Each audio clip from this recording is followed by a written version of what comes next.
সেই উপদেষ্টা আসিফ মাহমুদ কুমিল্লা মুরাদনগরে এক ধরনের মাফিয়া তন্ত্র কায়েম করেছে। আপনারা দেখেছেন যে যারা জুলাই এবং আগস্টে খুনি হাসিনার বিরুদ্ধে আন্দোলন সংগ্রাম করেছে, তার পূর্বে খুনি হাসিনার বিরুদ্ধে আন্দোলন সংগ্রাম করতে গিয়ে একাধিকবার জেলে গিয়েছে, তারা গণ অভ্যুত্থান পরবর্তী সময়ে দুঃখজনকভাবে তারা জেলে রয়েছে।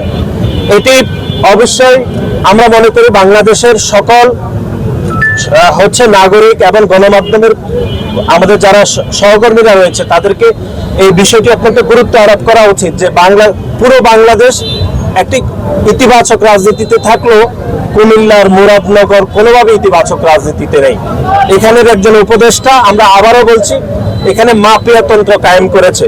ওনার পছন্দ মতো তিনি এই কুমিল্লা মুরাদনগরকে পরিচালিত করছেন। আমরা দেখলাম যে বাংলাদেশ জাতীয়তাবাদী দল এবং তার অঙ্গ সহযোগী সংগঠনের 13 জন নেতাকর্মী এখানে কারাগারে রয়েছেন। এবং আপনারা লক্ষ্য করবেন আমাদের মুরাদনগরের ছাত্র দলের সিনিয়র যুগ্ম আহ্বায়ক নাজিম উদ্দিন, তাকে গ্রেপ্তার করার সংবাদ শুনে তার মা হার্ট অ্যাটাক করে মৃত্যুবরণ করেছেন। এবং এর বাইরে যুব দলের সিনিয়র যুগ্ম আহ্বায়ক মুরাদনগর থানার মাসুদ রানাকেও গ্রেপ্তার করা হয়েছে। স্বেচ্ছাসেবক দলের সিনিয়র যুগ্ম আহ্বায়ক ফারুক আহমেদ বাদশাকেও গ্রেপ্তার করা হয়েছে। এখানে এক ধরনের একটা মিল দেখবেন যে এই তিনটি সংগঠনের সিনিয়র যুগ্ম আহ্বায়ক যারা, তারা জেলে রয়েছেন।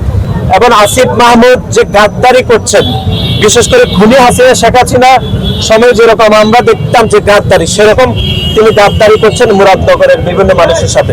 এবং আরেকটি বিষয় লক্ষণীয় যে মুরাদনগরে যারা গত 17 বছরে প্যাসিবাদ কায়েম করেছে, সে আওয়ামী লীগের কোনো দোষর কিন্তু আজকে কুমিল্লা কারাগারে একজনও নাই। তারা প্রকাশ্যে মুরাদনগরে ঘোরাফেরা করছেন, জনাব আসিফ মাহমুদের বাবার সাথে তারা বিভিন্ন ব্যবসা বাণিজ্য করছেন।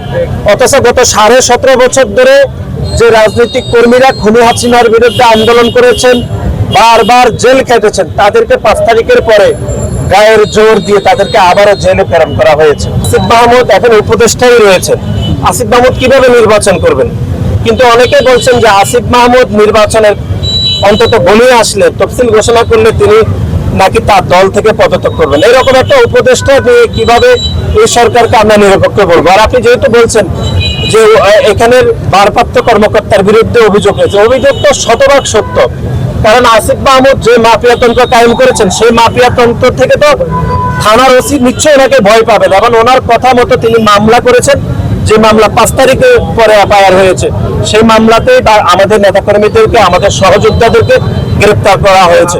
সুতরাং কুমিল্লার মুরাদনগরের থানার ওসির বিষয়ে আমরা স্বরাষ্ট্র উপদেষ্টার দৃষ্টি আকর্ষণ করছি যে উনি কোনোভাবে নিরপেক্ষ নয়।